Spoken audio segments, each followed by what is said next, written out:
Jésus venant à lui et dit, voici l'agneau de Dieu qui ôte le péché du monde. C'est de lui dont je dis, après moi vient un homme qui m'a précédé, car il était avant moi. Je ne le connaissais pas. Mais c'est enfin qu'il fut manifesté à Israël que je suis venu baptiser d'eau. Jean rendit ce témoignage. J'ai vu l'esprit descendre du ciel comme une colombe et s'arrêter sur lui. Je ne le connaissais pas, mais c'est lui qui m'a envoyé baptiser d'eau. Celui-là m'a dit, c'est lui sur qui tu verras l'esprit descendre et s'arrêter, c'est lui qui baptise du Saint-Esprit.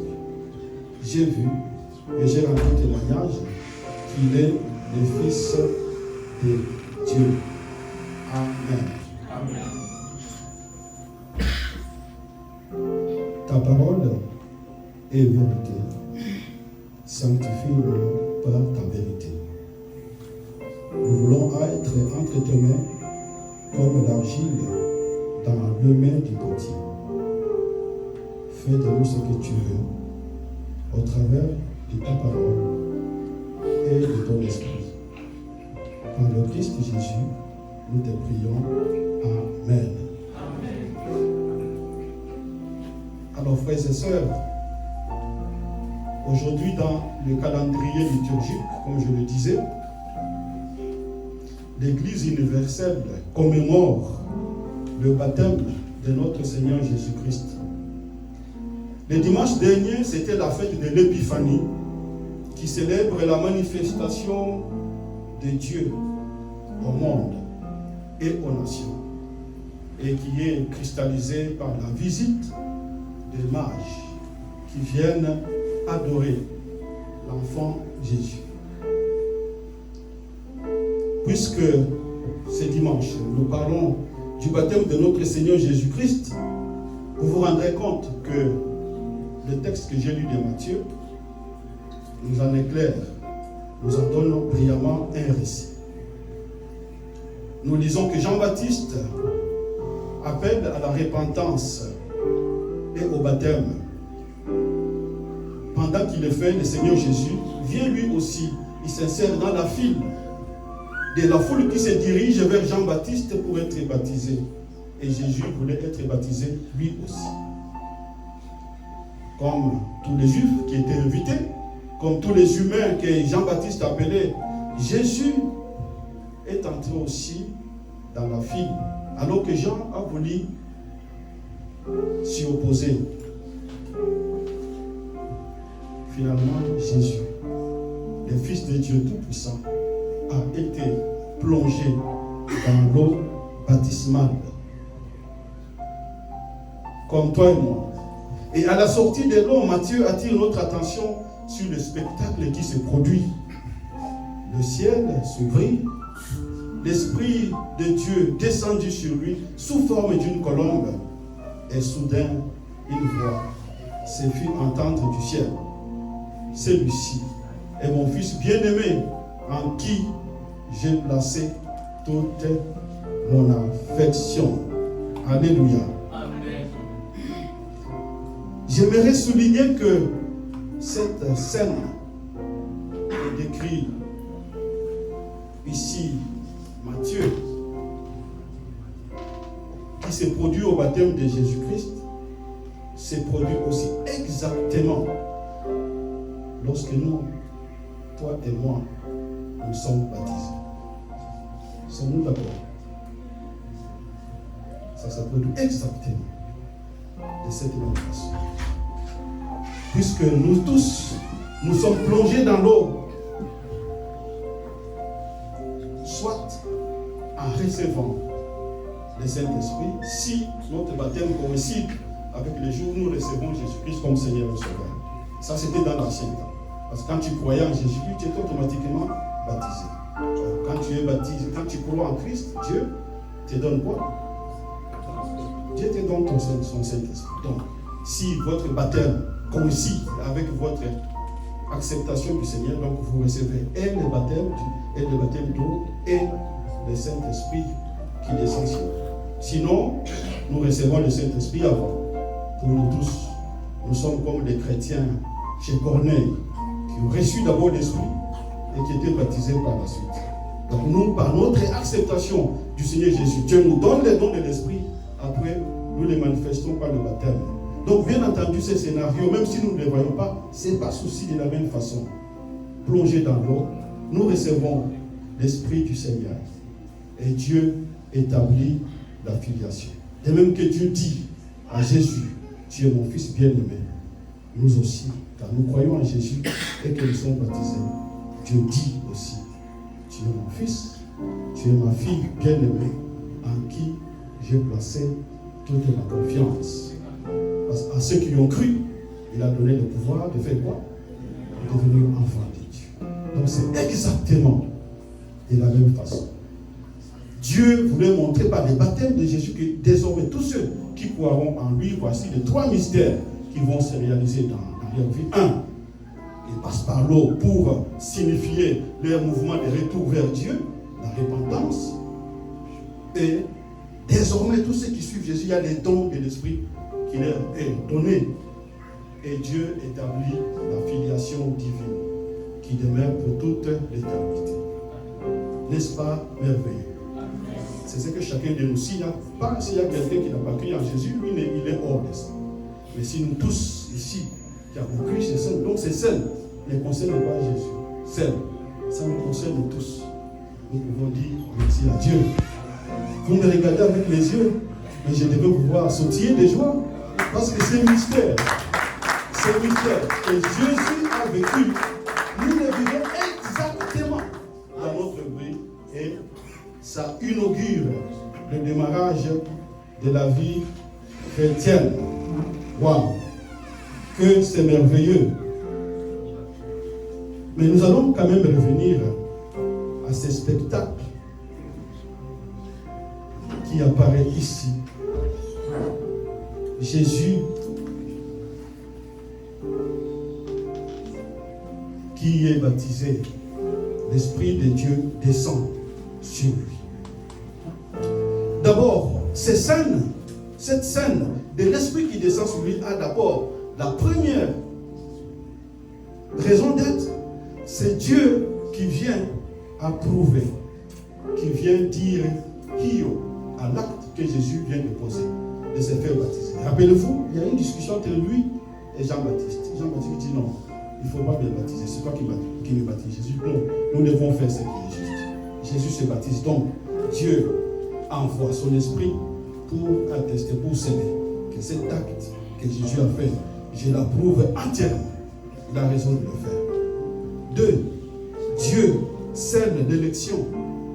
Par cet esprit, il élut Jésus-Christ comme étant son Messie, qui désormais est attitré et envoyé dans le monde pour sauver l'humanité. Donc l'approbation de Dieu est la confirmation de la messianité de Jésus. Il est l'envoyé du Père qui vient dans ce monde pour vous sauver. Alléluia. Amen. Et Jean va nous ajouter encore une autre explication, si nous l'avons écouté dans le texte que nous avons lu dans 1 Jean, chapitre 1, verset 29. Il dit, c'est Jean qui nous raconte ce récit, dit, Jean-Baptiste lui avait été indiqué que c'est lui sur qui tu verras descendre l'Esprit et se poser sur lui, c'est celui-là qui baptisera dans le Saint-Esprit.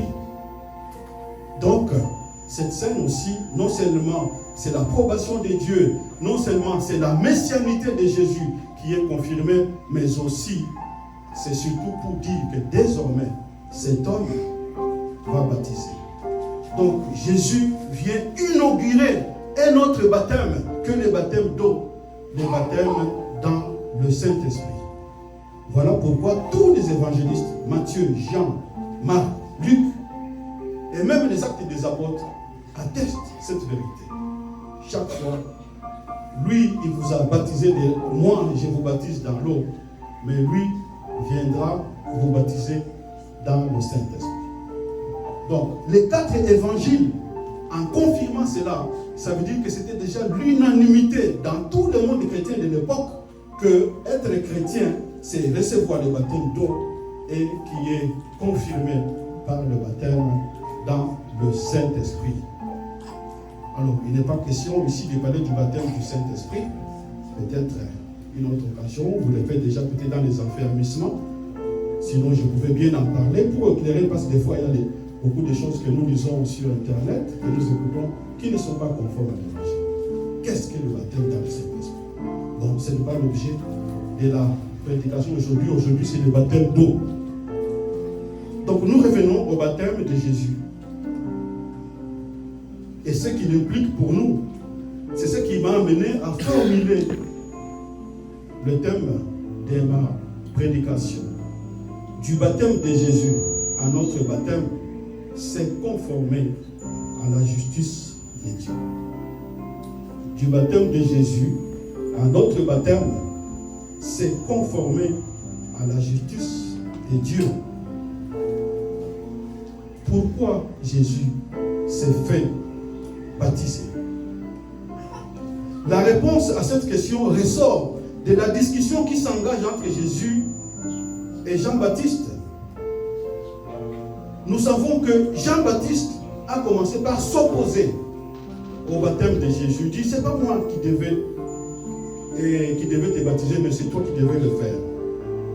Alors Jésus va lui rétorquer en disant, nous devons faire ce qui est juste. Donc en d'autres termes, on pourrait dire que Jésus s'est fait baptiser pour faire ce qui est juste. Alors, quelle est cette justice à laquelle le Seigneur Jésus veut se conformer? Et cette justice qui nous concerne tous aussi ce matin. Quelle est cette justice? Faire ce qui est juste, je réponds moi-même, faire ce qui est juste, c'est se conformer à ce que Dieu dit de l'être humain et ce que Dieu attend de lui. En d'autres termes, faire ce qui est juste, c'est se conformer au discours de Dieu sur l'homme et agir en conséquence. Alors, quelle est cette parole que Dieu dit sur l'homme? Quel est le discours de Dieu sur l'homme? Quelle est la définition de l'homme actuel quand Dieu le regarde? Alors il y a deux paroles importantes, universelles, qui traversent tout le temps, jusqu'à ce que Jésus-Christ reviendra. Les deux paroles de Dieu qui concernent l'homme. La première parole que Dieu a dit, après la création autre chose, Dieu dit, l'homme, tu es pécheur. Tu as besoin de te repentir et de revenir à moi, sous peine de périr pour toute l'éternité. C'est la première parole. L'homme, tu es pécheur. Et toute la révélation, nous avons eu la révélation. Dieu a donné les 10 commandements. Dieu a fait parler Moïse. Dieu a fait parler des prophètes pour révéler notre véritable nature. Nous sommes tous des pécheurs et nous avons besoin de revenir vers lui. Voilà pourquoi il y a la révélation, l'Ancien Testament, même le Nouveau Testament, pour révéler à l'homme ce qu'il est, sa vraie nature. Que l'homme ait conscience de son état de péché. Ça, c'est la première parole de Dieu. La deuxième parole de Dieu, nous la trouvons dans Jean. Dieu a tant aimé le monde qu'il a donné son Fils unique afin que quiconque croit ne périsse point, mais qu'il ait la vie éternelle. Voici les deux paroles éternelles qui concernent tout l'homme et qui nous montrent la façon dont Dieu voit l'homme. L'homme est pécheur. Mais Dieu ne l'enferme pas dans sa culpabilité. Mais Dieu ouvre les perspectives du salut parce qu'il a aimé le monde, qu'il a envoyé son Fils Jésus-Christ. Donc faire ce qui est juste, c'est se conformer à ces deux paroles. L'homme, tu es pécheur. Qu'est-ce que tu dois faire?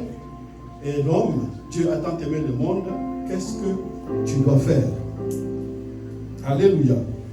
Mais j'aimerais souligner que face à ces deux paroles, il y a des théories et des enseignements qui allèguent le contraire, qui confirment le contraire. Donc, comme pour dissuader, non, vous n'avez pas besoin de ce que Dieu dit.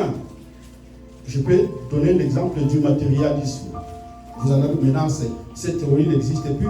Bon, qui professe que l'homme n'est qu'un être biologique, bien sûr qui a une conscience, mais qui, après la mort, il va se désintégrer et la conscience va disparaître. Donc, il n'y aura plus rien après la mort.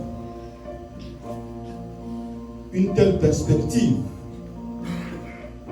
devant de telles perspectives, nous n'avons plus besoin de la repentance.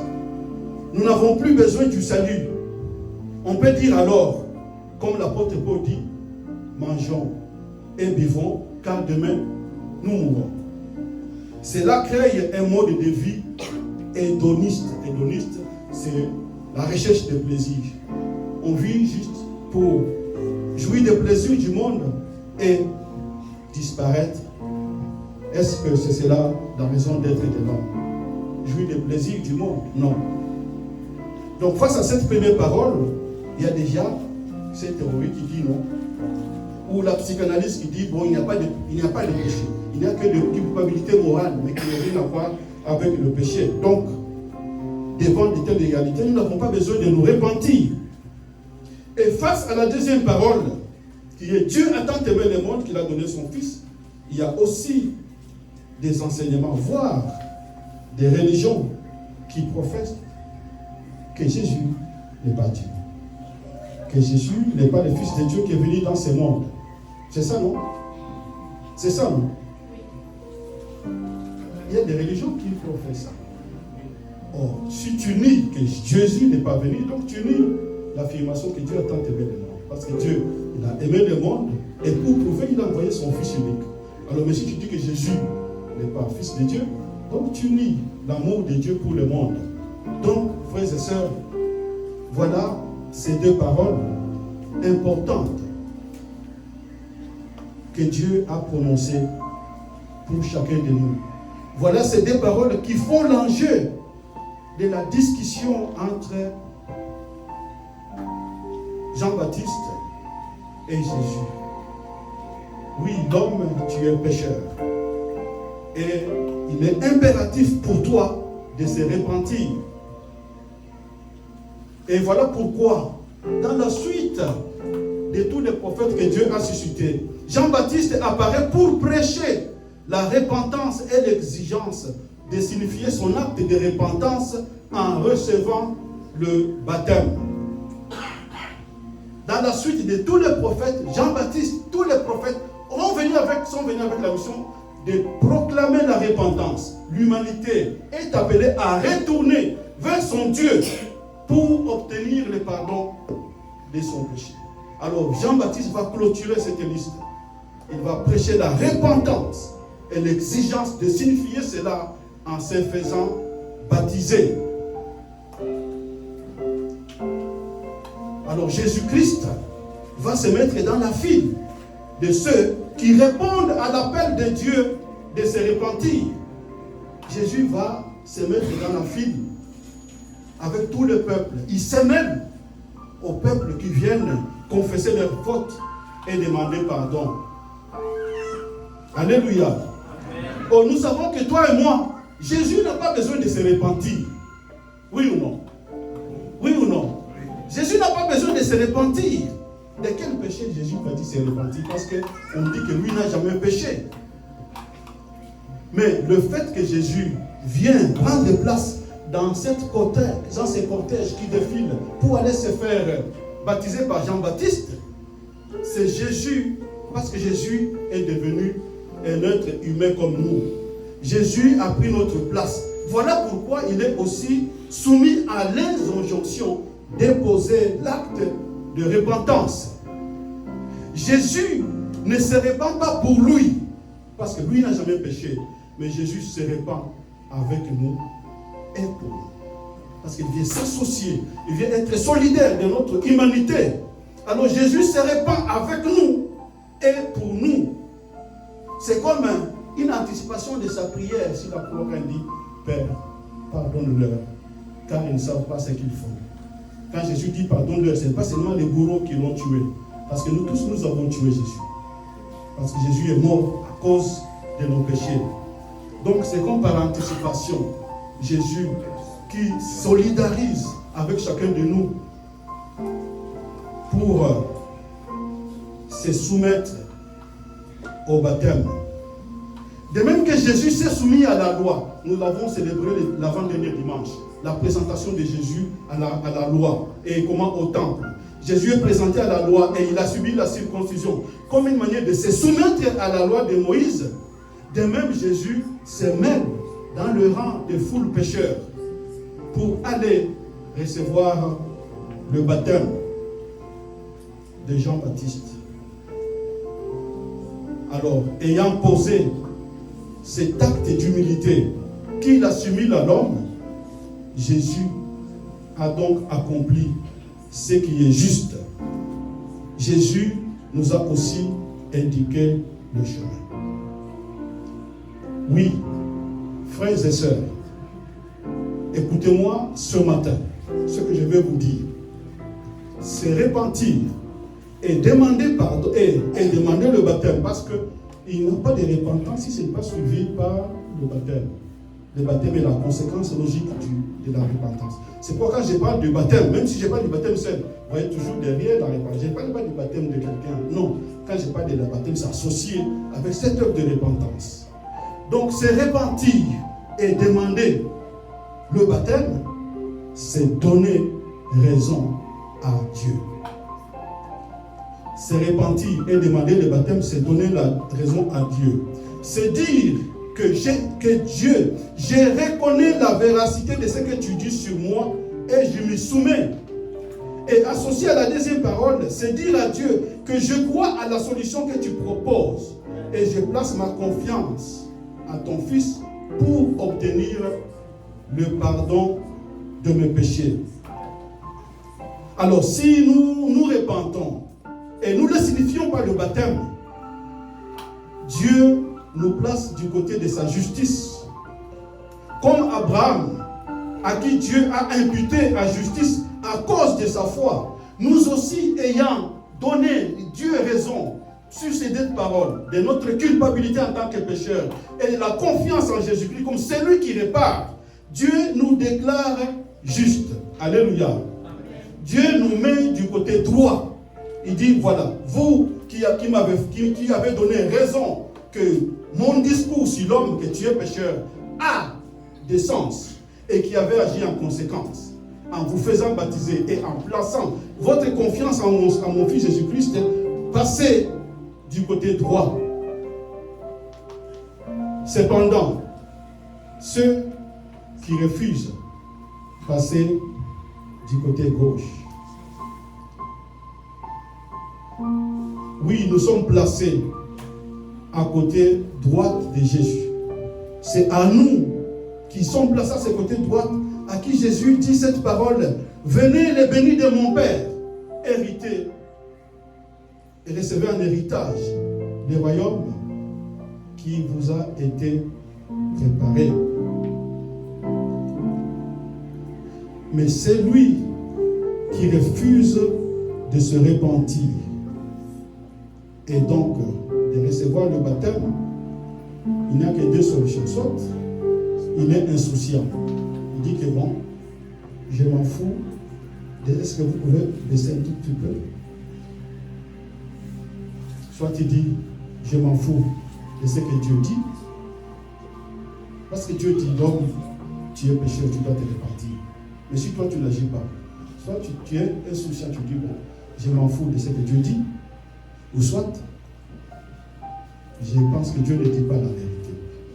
Dieu dit quoi? Dieu ne dit pas quoi? Qui a fait dire le premier à Dieu que Dieu n'a pas dit la vérité? Qui a fait dire à Dieu, à quelqu'un, que Dieu n'a pas dit la vérité? C'est qui? Pardon? C'est le diable. C'était où? Dans le jardin d'Éden. Satan dit non, ce que Dieu a dit n'est pas vrai.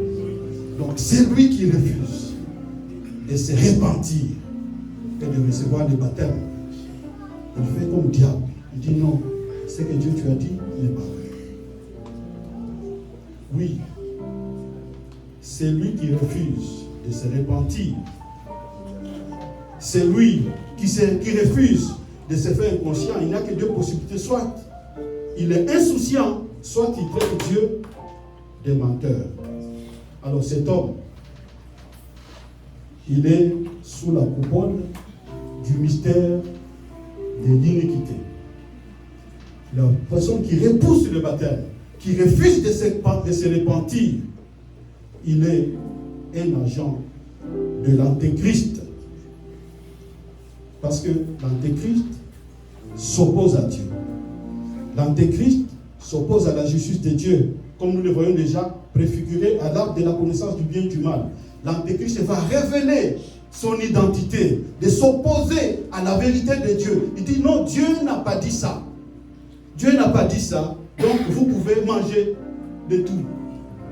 Or Dieu a dit, vous ne mangerez pas de cet arbre. Dieu a dit, vous êtes des pécheurs. Si vous ne vous repentez pas, vous mourrez. Et non seulement ça, je vous donne encore une solution. Moi, j'ai envoyé mon fils. Le deux paroles, si vous lui faites confiance et vous agissez en conséquence, vous êtes dans les mystères de la justice. Mais si vous refusez obstinément à le faire, vous êtes sous la dépendance de l'antéchrist et du mystère de l'iniquité. Oui, frères et sœurs, je vais vous choquer. Refusez de se repentir et de l'authentifier par le baptême, c'est entrer en rébellion contre Dieu. Oui, refusez de se repentir. Alors je ne sais pas combien se sont vraiment repentis dans cette communauté et ils l'ont signifié par le baptême. Refuser de se repentir, c'est entrer en rébellion contre Dieu. Celui qui se refuse de se repentir et de l'attester par son baptême, il est un véritable insouciant ou un négateur de la vérité de Dieu. Or, Jésus nous a montré déjà ceux qui guettent, ceux qui sont insouciants, ceux qui disent que bon, moi je m'en fous de ce que Dieu dit. Jésus nous parle des gens de Sodome et Gomorrhe et les contemporains de Noé. Jésus va dire que les gens vivaient, des hédonistes. Ils mangeaient, ils buvaient, ils construisaient des maisons, se mariaient sans se redouter de rien, jusqu'à ce qu'ils ont été apportés soit par le souffle pour Sodome et Gomorrhe, soit par le déluge pour Noé. Des insouciants, alors que Dieu proclame la nécessité que toi et moi, nous puissions retourner à lui. Que toi et moi, nous puissions nous repentir. Nous puissions se repentir, c'est de faire marche, c'est de faire demi-tour. J'étais dans la vie où je dépendais de ma propre volonté, où je faisais mes 4 volontés comme les hédonistes. Je prends conscience que non, cette vie-là me conduit inéluctablement en enfer ou dans la perdition. Je me tourne pour revenir vers Dieu, pour revenir à mon Seigneur. Et je l'atteste par le baptême que Dieu me demande donc de suivre.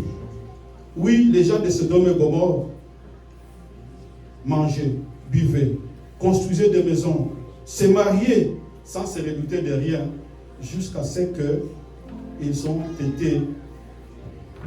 passés par la perdition. Voilà pourquoi l'apôtre Pierre appelle Noé comme étant le prédicateur de la justice de Dieu. Dans 2 Pierre 5 et 2,5, il dit, Dieu n'a pas épargné l'ancien monde, mais il a sauvé Noé. Lui, 8e, c'est prédicateur de la justice. Oui, Noé a été le prédicateur de la justice qui nous donne l'injonction de nous repentir et de retourner vers Dieu. c'est cette justice proclamée par Noé, cette justice proclamée par tous les prophètes. C'est à cette justice que Jésus va se soumettre en disant à Jean que laissons faire ce qui est juste. Puisque j'ai pris la place de l'humanité, de même que Dieu demande à l'homme de se repentir, je pose le geste en me solidarisant avec l'humanité. Voilà la justice que Jésus a accomplie. Et voilà la justice qui nous concerne nous tous. Se repentir, placer sa confiance en Christ et être baptisé, c'est être mis à côté droit de Jésus. Refuser, rejeter la repentance, le baptême et la confiance en Jésus-Christ, c'est continuer à demeurer sous la conduite de celui qui a déclaré Dieu menteur avant le diable. Donc, c'est être sous la coupole, l'instigation de l'Antéchrist. Oui, l'apôtre Pierre évoque Noé comme étant le prédicateur de la justice. Oui, c'est Noé aussi, pendant son temps, il appelait les gens à se convertir. Il appelait les gens à abandonner le mal. Mais les gens n'ont pas écouté. Finalement, ils ont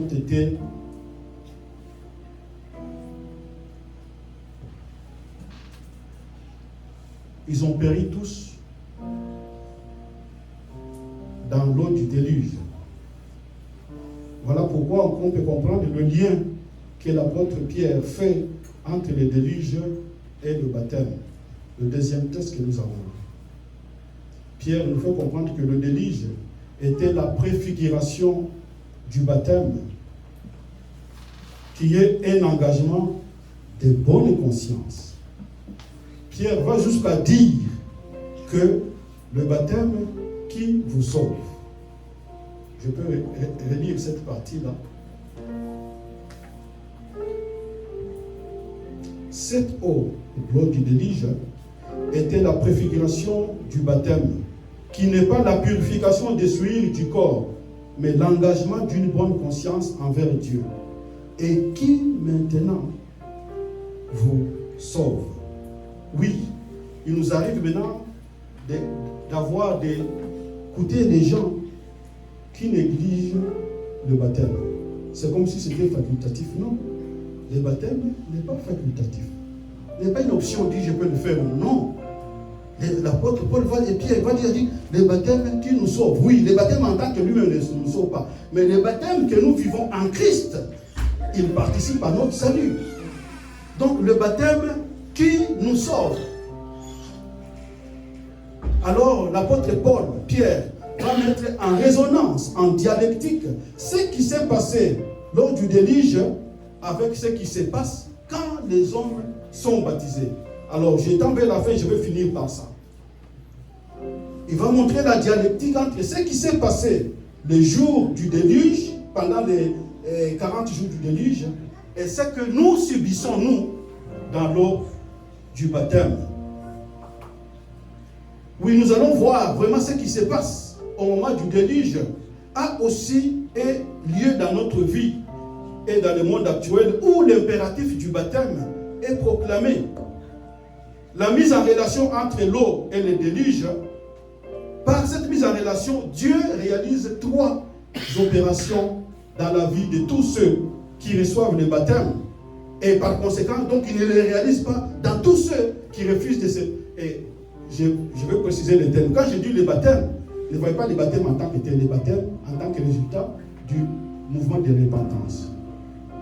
Donc Dieu va réaliser 3 opérations dans la vie de tous ceux qui se soumettent au discours de Dieu sur l'homme, qui dit Seigneur, je le reconnais et je m'y soumets en agissant en conséquence. Je me fais baptiser. Dieu fait 3 choses. 1. La première chose, c'est le tri, la séparation des justes de ceux qui se répandent, contre les impies, les incrédules et les rebelles. De même que Dieu a fait le tri à l'époque, dans le déluge, en épargnant, en triant que 8 personnes. Et toute l'humanité a été convaincue. Souvent, quand nous faisons, quand je venais d'avion au Maroc, j'étais très chaud dans l'évangélisation, même des Marocains. Oui, j'allais dans le jardin, j'ai dit Seigneur, c'est lui que tu vas mettre sur mon chemin, c'est lui que tu dis que je parle. Et j'ai parlé. Et très souvent, quand on discutait, et puis un moment, tu lui montres Jésus est la vérité et tout ça, il dit mais toi, tu penses que Dieu va laisser des multitudes de personnes aller en enfer? J'ai donné toujours l'exemple de Noé. Dieu en avait sauvé 8. Donc tout le reste, on meurt. Donc la première opération, c'est le tri. Dieu est en train de trier. Pour nous aussi qui nous soumettons au baptême aujourd'hui, Dieu continue à faire le tri. Dieu continue à nous trier. C'est lui qui se répand, accepte le baptême et met sa confiance en Jésus-Christ. Dieu le met du côté droit. C'est lui qui refuse d'obéir. Il reste du côté gauche. Dieu fait un véritable tri. Ce tri continue jusqu'aujourd'hui, jusqu'au jour où Jésus-Christ reviendra. Alors si nous sommes 4 milliards et comme 8 milliards d'habitants, et que disons qu'il y a 1 million et 2 milliards de chrétiens, théoriquement comme on dit, le monde que nous vivons est séparé. Est séparé en deux. Il y a ceux qui sont à la droite de Dieu, ceux qui ont accepté et étant avertis par ce qui s'est passé pour le déluge. Ils ont dit, Seigneur, non, moi je me soumets aussi à ta volonté. Tous ceux qui se soumettent à la volonté de Dieu, Dieu le met à gauche. Donc supposons qu'aujourd'hui, nous sommes 2 milliards de chrétiens. Supposons que ce déluge vient aujourd'hui. Ces 2 milliards seront à la droite de Dieu. Ils seront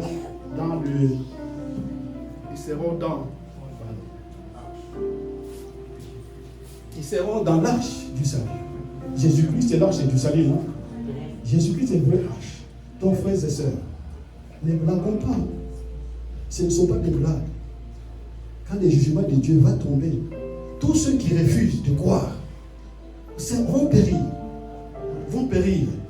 Voilà pourquoi les baptêmes, nous les faisons publiquement. Quand nous faisons les baptêmes en public, c'est un ministère public pour dire Dieu, par les baptêmes que nous faisons ici à Oujda. Même si les gens de la Youle n'ont pas vu ça, le fait que nous te baptisons toi ici à Oujda, Dieu justifie tous ceux qui ont accepté le baptême et Dieu condamne en même temps tous ceux qui refusent le baptême. Donc on te baptise, si dans ce monde, il n'y avait qu'un seul chrétien qui avait accepté et qui a été baptisé à Thaïlande, là où je suis parti il y a un mois. Là. On le baptise seul.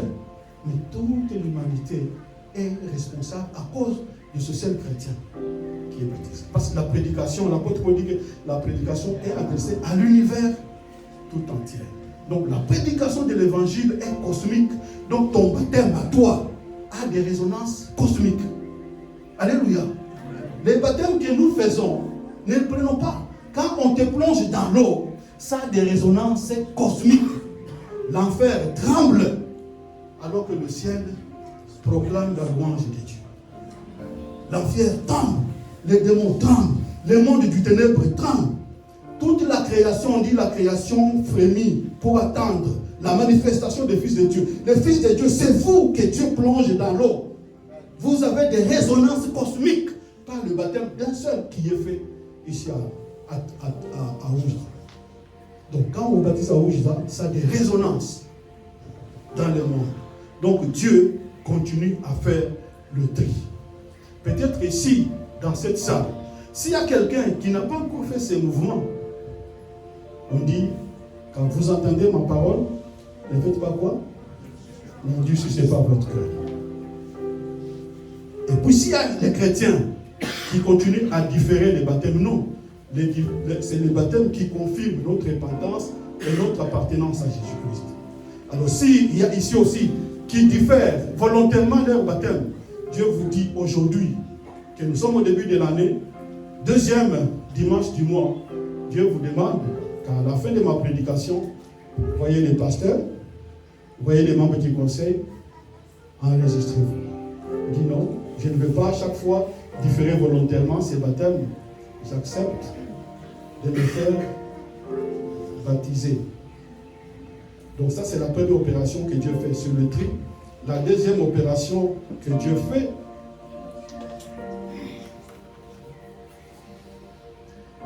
lors du baptême. Alors,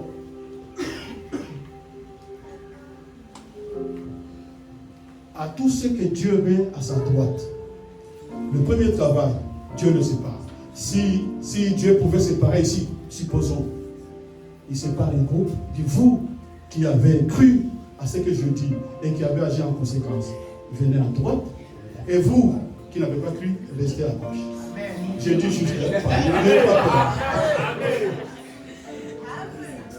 Alors, en résonance avec l'autre du déluge, Dieu va faire une deuxième opération. Dieu va se tourner à ceux qui sont à sa droite. Il va faire un deuxième travail.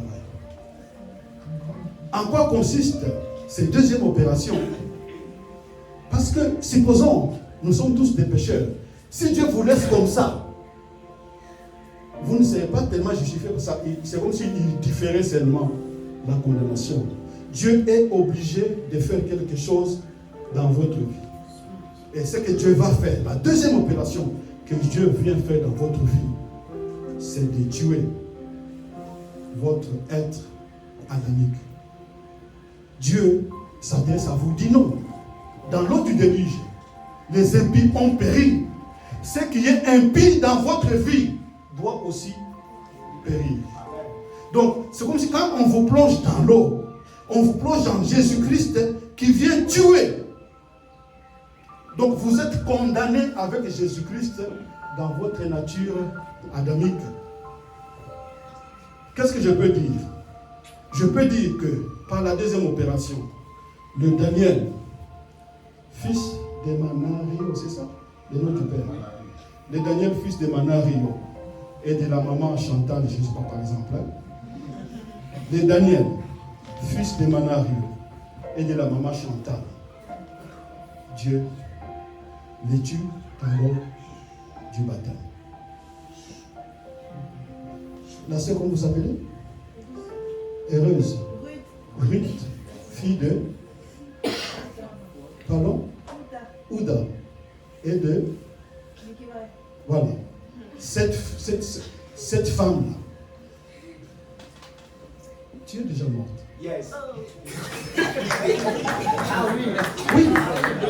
Dieu fait périr en nous notre nature adamique. Donc nous tous qui sommes ici, qui avons cru en Jésus-Christ, normalement, nous sommes morts.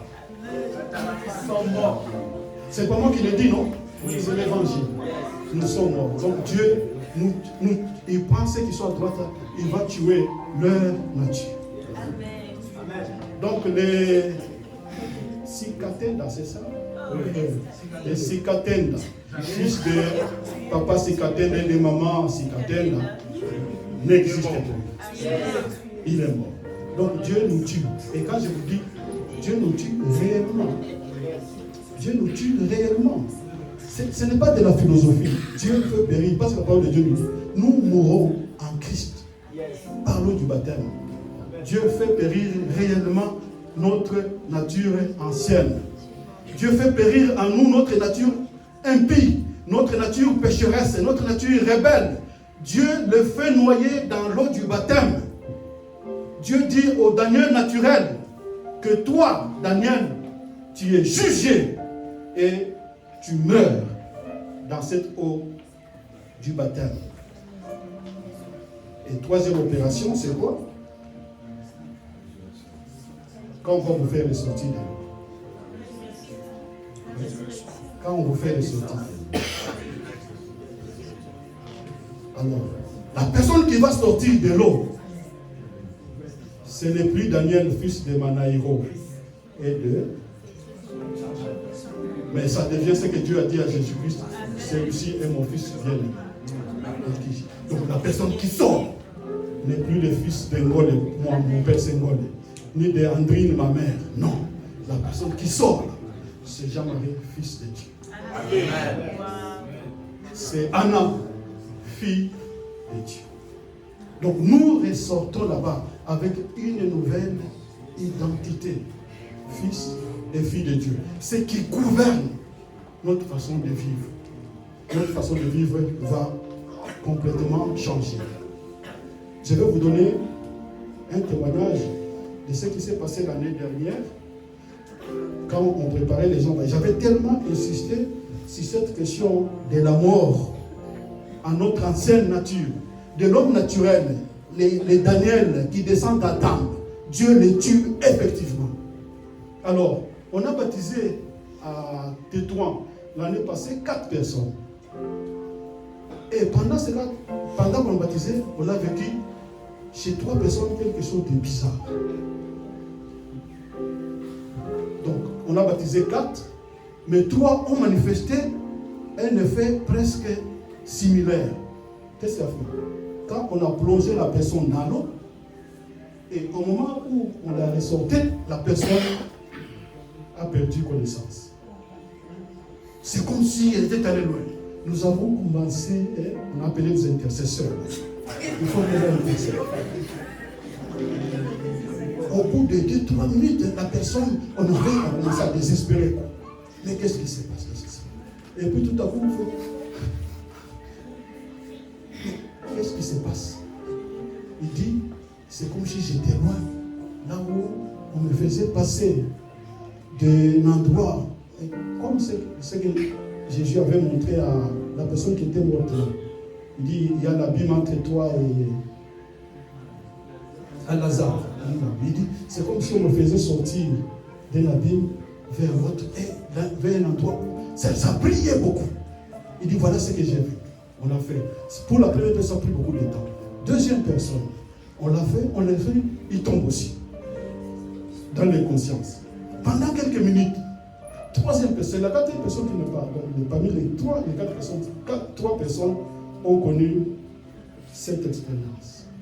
Peut-être une façon d'attester que ce sont des choses spirituellement réelles qui se passent dans notre vie. Donc de ne pas prendre à la légère l'appel à nous repentir et l'appel à recevoir les baptêmes.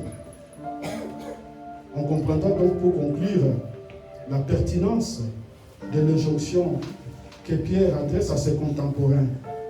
Pierre dit, répentez-vous et que chacun de vous soit baptisé au nom de Jésus-Christ pour le pardon de vos péchés et vous recevrez les dons du Saint-Esprit. Répentez-vous et que chacun de vous soit baptisé. Vous recevrez les dons du Saint-Esprit. Frères et sœurs, en cette nouvelle année qui a commencé, donc nous nous exhortons tous à considérer notre vie avec le Seigneur. Pour ceux qui sont déjà baptisés, je pense, les quelques paroles que je vais les partager avec vous ont permis encore d'éclairer davantage ce que vous avez vécu, ce qui s'est passé réellement dans votre vie. Vous n'êtes plus des gens de ce monde. Vous n'êtes plus des fils et des filles de vos papas seulement. Mais vous êtes d'abord avec une nouvelle identité. Votre identité, pendant que vous marchez dans les rues de Tanger ou de Doujda,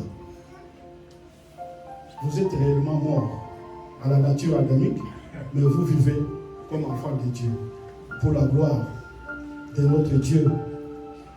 Alors l'apôtre Paul va donner la conclusion en nous disant, alors si tel est le cas, si nous sommes morts avec le Christ, ignorez-vous que nous tous qui avons été baptisés en Jésus-Christ, c'est en sa mort que nous avons été baptisés. Nous avons été ensevelis avec lui par le baptême en sa mort, afin que comme Christ ressuscité des morts pour la gloire de Dieu, de même, nous aussi, nous marchions en nouveauté de vie. Oui, nous tous qui sommes baptisés, Dieu nous a donné un nouvel habit.